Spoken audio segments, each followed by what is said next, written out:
Our hearts beat to the city streets. We began to feel the fire.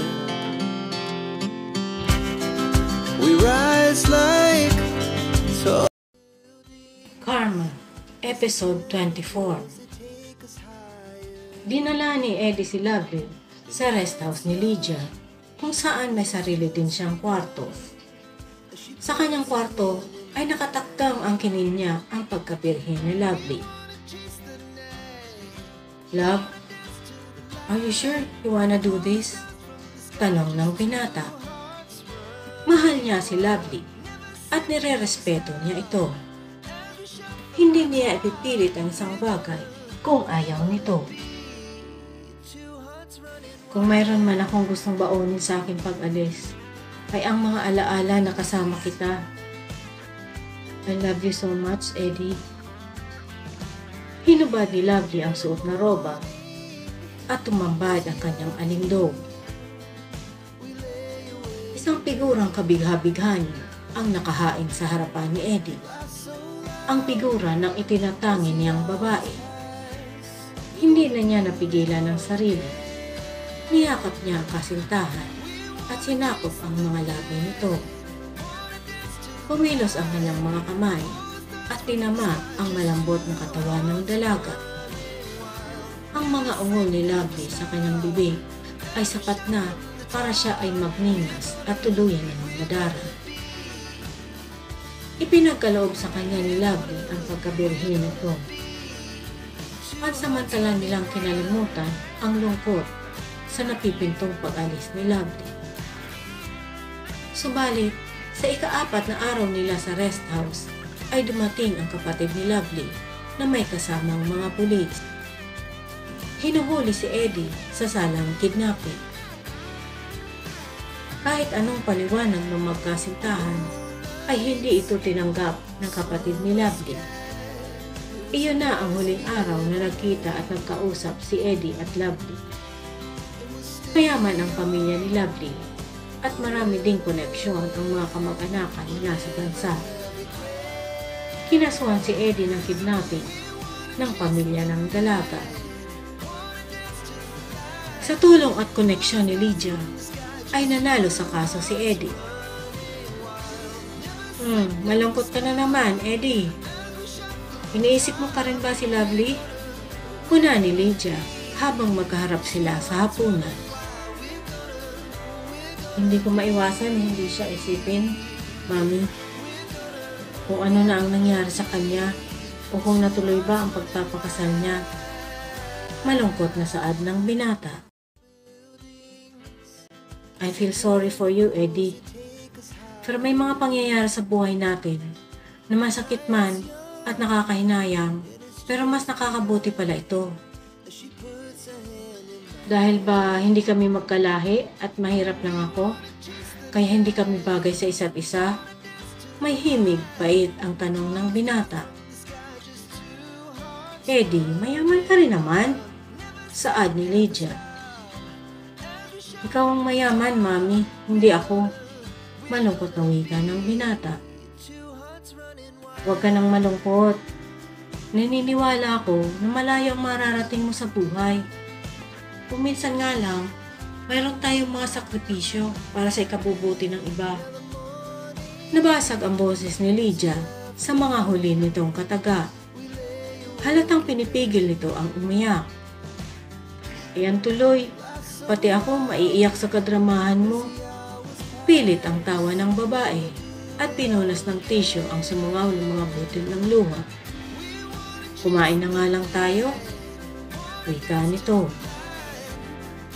Pilit din ang ngiti ni Eddie kasunod ng pagtango. Minsan ay nabubulat siya sa pagiging emosyonal ni Lydia kapag pinag-uusapan ang pagmamahal, lalo na tungkol sa pamilya. Ulila na rin sa mga magulang si Lydia at hindi niya alam kung nagkaasawa ang babae. Hindi nagsisiwalat ng tungkol sa personal na buhay si Lydia. Katulad din ng hindi niya pagsiwalat sa babae ng lahat ng personal niyang nakaraan. Ang mga kabiguan sa pag-ibig ay nagpabago ng pananaw ni Eddie. Lahat ng babaeng ginusto niya at minahal ay nawawala sa kanya. Lumipas ang mga taon, ay nakilala isang playboy si Eddie sa buong universidad. Dahil sa estadong kinalalagyan ay maraming babaeng narahuyo sa kanya. Kahit hindi niya hanapin ang mga ito, ay kusang lumalapit sa kanya. Kinalimutan niya na rin ang masakit niyang nakaraan sa pinanggalingang lugar. Pero may isang bagay siyang hindi nakalimutan. Ang pangako niya sa puntod ng ina ng isang magarang musileo. Nagpagawa siya ng musileo para sa kanyang ina at sa mag-asawang Pasiano at Milagros. Araw ng mga ina, galing si Eddie sa musileo para mag-alay ng bulaklak sa puntod ni Vanessa at Milagros. Pagkatapos ay nagmandali siya sa pag-uwi sa mansyon ni Lydia. Dahil ang araw ng mga ina ay para rin sa isang espesyal na babae na itinuring na niyang ina. Happy Mother's Day, Mami Lydia!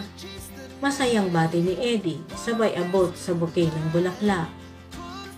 Nasa mini office si Lydia at abala sa harap ng computer. Tumayo si Lydia at niyakap ang binata. Thank you so much, Eddie. I love you. Niyakap din ito ni Eddie at hinulatan sa noo. I love you too, Mami. Malamig niyang wika. I love you so much, son. Wika uli ni Lydia. Gumaralgal ang boses nito. Hinagod-hagod ni Eddie ang likod ng babae. Alam niya na emosyonal na naman ito.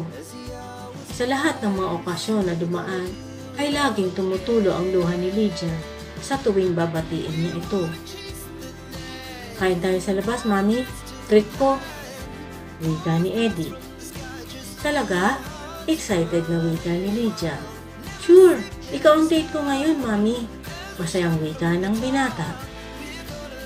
Sandali lang, magbibihis na ako. Agad na umalis si Lydia. Naupo si Eddie sa binakanting upuan ni Lydia. Napansin niya ang isang magazine sa katabi ng computer. Dinampot niya ito at wala sa loob ng binuklat. Magazine pala ito ng mga cosmetics ng kumpanya ni Lydia. Wala naman siyang interes sa cosmetics, pero natawag ang kanyang pansin sa litrato ng isang modelo. Ang model ng bagong lunsad na lipstick product. Hindi niya kilala ng personal ang modelo, pero sikat na sikat ito kahit sa ibang bansa. Si Viel Rowatsky. Ready na ako, nak?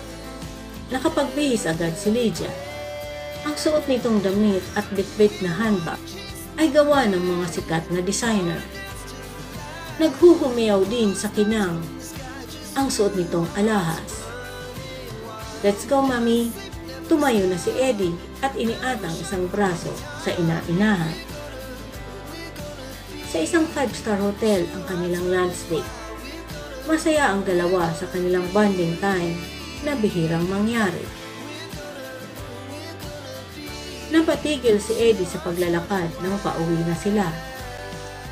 Tiningnan din ni Lydia kung saan si Eddie nakatingin. Sa isang babae na pinaliligiran ng mga reporters at fans. Si Viel yun ah! Bumitaw agad si Lydia sa braso ni Eddie at lumapit sa modelo. Hi, Viel! Walang hindi nakakakilala din kay Lydia sa larangan ng pampaganda. Agad siyang binati ng modelo. Hello, Miss Lydia! Glad to see you! Wika ng modelo, kasabay ng isang beso-beso kay Lydia. Nakatayo lamang si Eddie sa likuran ni Lydia. Hindi siya makapaniwala na napakatangkad at napakaganda pala sa personal ng modelo. By the way, Viel, I'd like you to meet my nephew, Eddie. Hinawakan ni Lydia sa braso ang nahihiyang binata. Magiliw na ngumiti ang modelo at nakipagkamay sa binata. Hi, how do you do? I'm good. Thank you. Muntik nang mabulol si Eddie. Na-starstruck siya kay Viel. Nang umalis ang grupo ni Viel, ay pabirong siniko ni Lydia si Eddie na nakatingin pa rin sa papalayong modelo. Halika na Eddie, baka manuno ka. Nakangising wika niya. Mahinang tumawa si Eddie, pero ang totoo ay sadyang humanga siya sa ganda ng modelo. Parang wala na siyang makitang kapitkasan sa katawan nito. Makalipas ang isang linggo ay isang sorpresa ang dalang balita ni Lydia sa binata. True? Nagbibiro ka lang mami, wika ni Eddie. Sinundan pa niya ito ng malutong na tawa. Hindi ako nagbibiro Eddie. Kukunin kitang modelo bilang counterpart ni Viel, wika ni Lydia. Mami Lydia, I don't aspire of becoming a model, you know that? Wika ni Eddie. Hindi siya makapaniwala dahil pakiwari niya ay hindi siya pasado sa standards ng mga modelo. Pero pasado kang model ng perfume brand ko, Eddie. At alam ko na gusto mong makilala pa si Viel. Am I right? Nanunodyo pa ang mga tingin at ngiti ni Lydia. Napangiti rin si Eddie. Basang-basa pala ni Lydia ang paghanga niya sa modelo.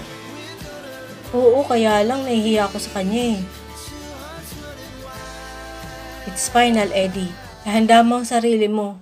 Ikaw ang next model ng ilulunsad kong panlalaking pabango. Pinal na wika ni Lydia.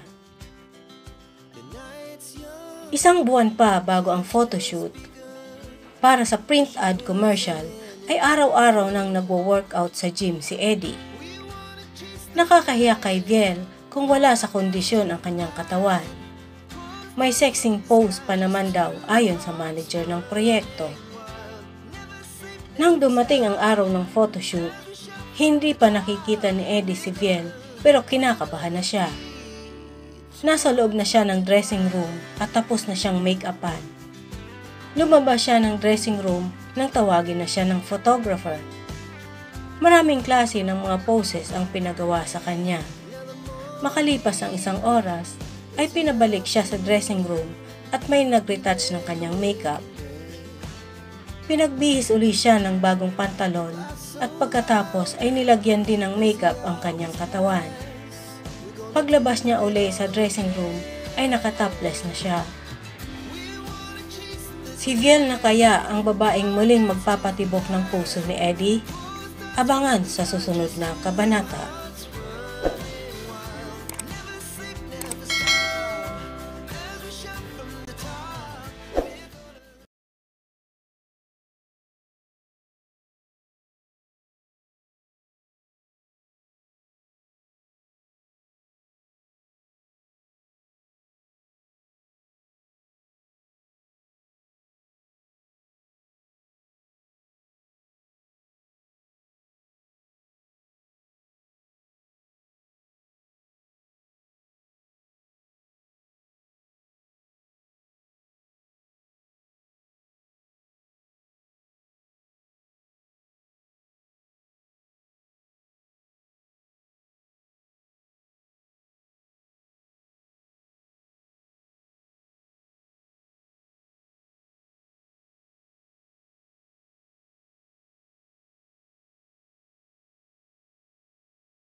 Hi Eddie!